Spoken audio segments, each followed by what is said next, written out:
Welcome to this episode of Chattin with Staxx. I'm your host, Bill Staxx, and today I got Mama Bear. And what are your thoughts at that time? I'm freaking out. I'm texting him on that app. As soon as the phones come on, or you need to try to go to booking to use the phone, you need to call me. We have trouble. And so I called his mom because she works really early in the morning, so I knew she'd answer. And I called her mama. I was like, Mama, we got issues. And she said, What's going on? I said, There's been indictment that's come down. And Hunter's been indicted. I've been indicted. Someone else he was in the pod with and their girlfriend, they've all been indicted. And she was like sitting there, well, you need to contact and get a lawyer. And she was like, it's gonna be okay. She was like, I went 40 years before I was a convicted felon. Because in one of the newest parts of the video, I found out in the facility that his mom and his dad went and served time for having a lab underneath his bedroom and in the basement. And he went to school sick and told his teacher, and his teacher called the police. So he told on his parents. He told on his parents. How old was he at that point? Do you know? 14? Yeah, that's a little. I mean, you're 14, so. But so when you see that you're indicted, like, what are you? Are you thinking I could run? Are you like I'm gonna face this? Like, what are you gonna tell your fiance? In my head, I'm like, I have to face this. I can't run. Where am I going to go? I have no support for anybody. I have no money because I got my last paycheck, but I blew through it to put money on his stuff. When he was in that other facility, he never had less than $100 on his phone or tablet at all times, You just gave so I him could talk to him. money? Oh man, no! I did. You were giving him money too? I did. I spent thousands of dollars trying to stay in communication with this man. You see, there's an indictment. Are you gonna tell your fiance? I make the conscious, horrible decision. I'm going to hide it from him as long as I can. And I knew I wouldn't be able to hide it for very long just because it is in the newspaper. And he's from the town that we were in, so a lot of people knew him. So I'm hoping and praying at this point that no one's going to come up to him and be like, hey, what's going on with your girl? We seen this in the newspaper. Luckily, that never happened. Did anyone call you and say what's going on with this? No. No. Anyone who knew, I called them and told them myself, and it wasn't very many people. All right. So this indictment comes. What happens next? And the Like, how indictment do you get comes. arrested? I never got arrested. I've never served any What? time. When the indictment came So out what and I happened? called the sheriff's office, when the indictment came out, I called the sheriff's office at 9 o'clock that morning and I said, hey, I just found out I've been indicted for this. Can I come pick up my paperwork instead of you serving it to my house? I call Hunter and I tell him I'm going, and he's on the phone with me the whole time I go in there and get this paperwork. I'm waiting for them to like print it out and have someone stamp it and they have me sign it. I don't look at it till I get in my car, and it was a criminal summons. It wasn't a warrant. Wow. So you basically, it's kind of like you get arrested, but it's just a ticket to go to Hmm. court. But that's a Yep. pretty severe charge. Yeah. Everyone else got warrants and got a $50,000 bond attached to it. How did they not arrest you? By the grace of God, I have no idea how I never got arrested for this.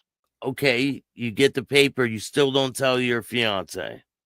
No, I get back from getting the paperwork. I go check in with my fiance and I'm like, hey, I'm going to go talk to our neighbor for a second. He's like, that's fine. Because I go over there all the time. We'd sit on her porch. She'd smoke a cigarette, give me a pop, and we sit there and talk. And I knocked on her door and I'm like, I need you to come out here. I have something serious I need to tell you.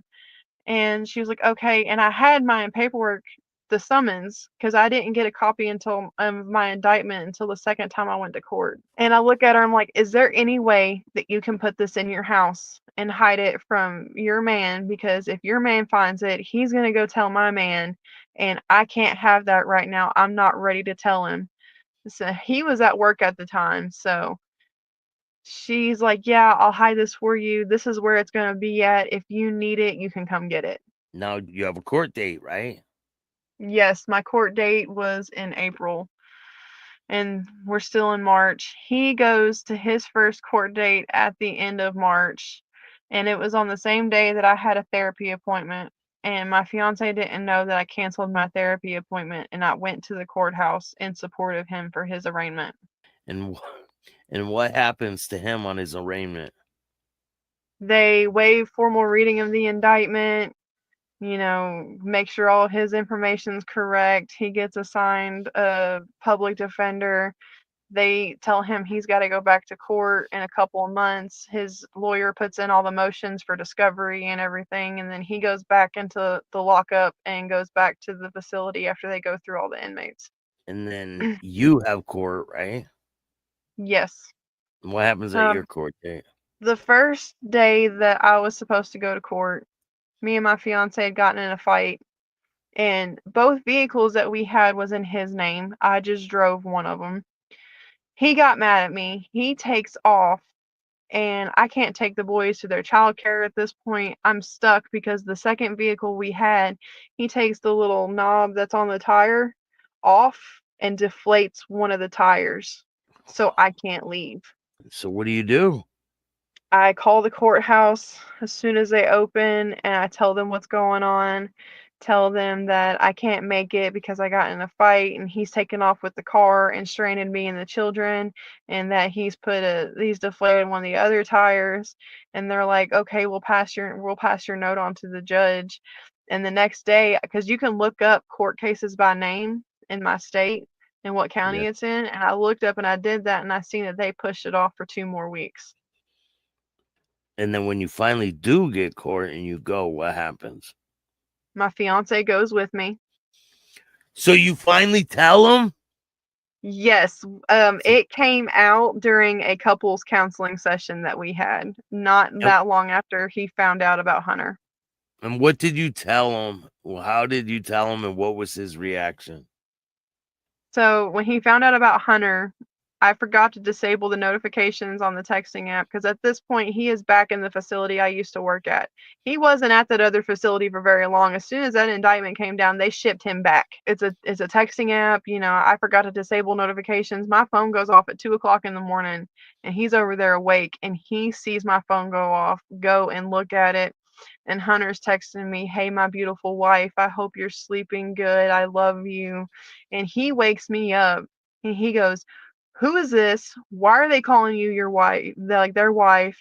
And I look at him, because at this point, mine and his relationship was so bad that I didn't care what he did.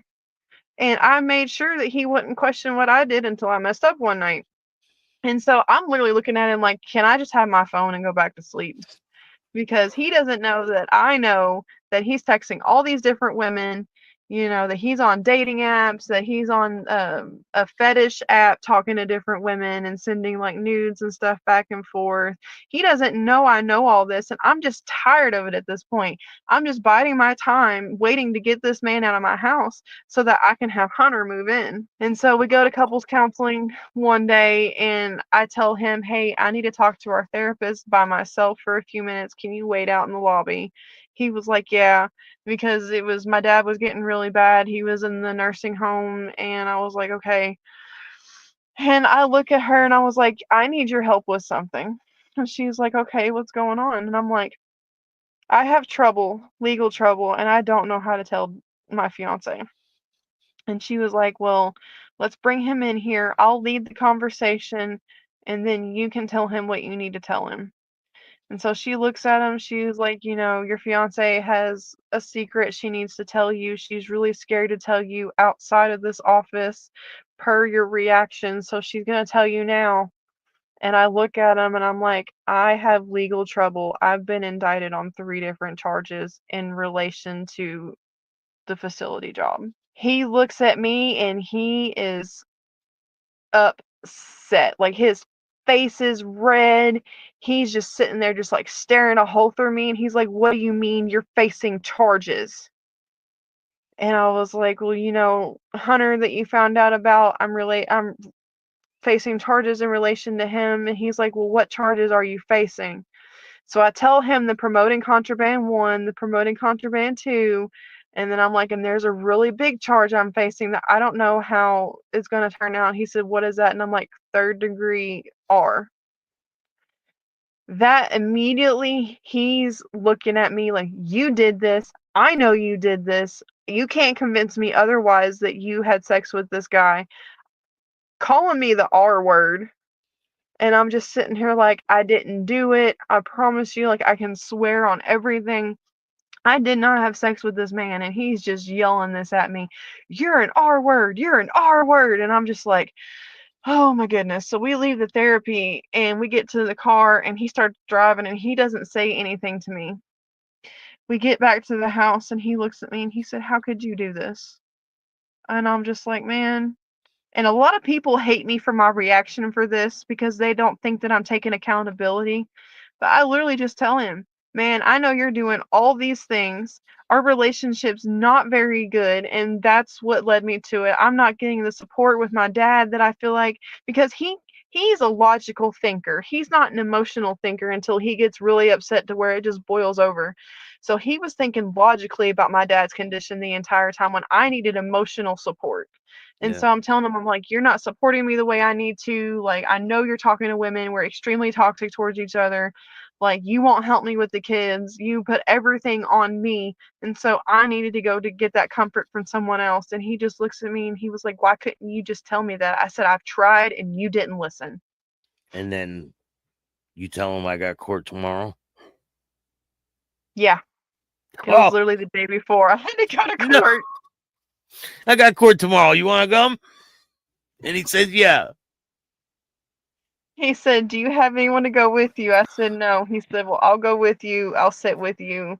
He was like, and at this point, he's like, "I want to help you try to beat this, because you're the mother of my children and I love you and I care about you, and whatever I can do to help, I'm going to do to help." And I'm just sitting there like, "Thanks. Thank you for that. I appreciate it." And when we started going to couples therapy, I wanted to work things out with him Yeah. because after the indictment came down, I wasn't so sure about Hunter. I'm just But like, now "Man, you I don't think." but now you got this guy Hunter. What's gonna happen with him now? Because now you're kind of trying to work it out with your fiance, but now you got to go to this court case, and you still got Hunter on the Yes. leash. So So what happens? he's looking at me. He said, "Are you afraid to cut things off with Hunter because you feel like he's going to try to use it against you in court?" And I said, "Yes." I was like, "I'm afraid to cut things off. It's been extremely toxic already. I don't know what's going to happen." And he was like, "Well, if you want, you can just keep kind of stringing them along a little bit as this case is going on so that nothing comes out even worse against you." And what happens in court? So I go to court, we find a spot, he's sitting with me, and I'm shaking. I'm absolutely nervous. On criminal court Fridays was what I call it. They have the inmates go and they do all the inmates, and then they started calling everybody else. Well, they get to my last name and they call my name, and I'm sitting here like, okay. So I walk up there, I get to the podium, the judge asks me, "Hey, do you have an attorney?" And I said, "No, I need to be appointed one. I'm unemployed. I don't have any money." And they're like, "Well, we need you to fill out the public defender affidavit and turn it into the clerk's office, but we'll have a lawyer from the public defender's office represent you for this court date." And so he comes up, and I know this lawyer because he's one of the main ones in the office that come into the facility all the time to talk to his clients. So I know of him. And he's like, "Hey," looking at the indictment, like, "Hey, is this all correct? Is your birth date, all your information correct?" And I'm like, "Yeah." So he waives formal reading of the indictment. And then the judge asked him, is the public defender's office going to take this case?" And he looks at the judge and says, "Unfortunately, we cannot take this case because it's a conflict of interest where there are 4 different co-defendants on it." And I'm sitting here like, what? I'm freaking out. Like, do I have to come up with money to pay for a lawyer? Like, am I not going to get appointed one? I'm not working. I know how expensive lawyers are. I don't know what I'm going to do. My next court date is when I find out who my lawyer is. And before that, Hunter had a meeting with the prosecutor, his lawyer, and my lawyer. And he calls me and tells me, hey, I know who your lawyer is. This is her. This is what she looks like. When you go to your next court appearance, you need to tell her that I have a letter written for her and to ask my attorney for it. So this man knew who my lawyer was before I even did. And I didn't believe him at first because I had caught him in lies at this point. So I was like, yeah, right. That's not my lawyer. You're just trying to I'm thinking that you're going to try to just protect me. And you keep telling me I'm not going to let you go down for this. I'm not going to let you go down for this. Nothing ever happened. And then I get to my next court appearance. And lo and behold, she comes up to me. Hi, this is my lawyer's name. I'm going to be your attorney for this case. I'm out of a completely different county. I am a conflict lawyer. So they give you the lawyer, and then it comes out who told on you guys.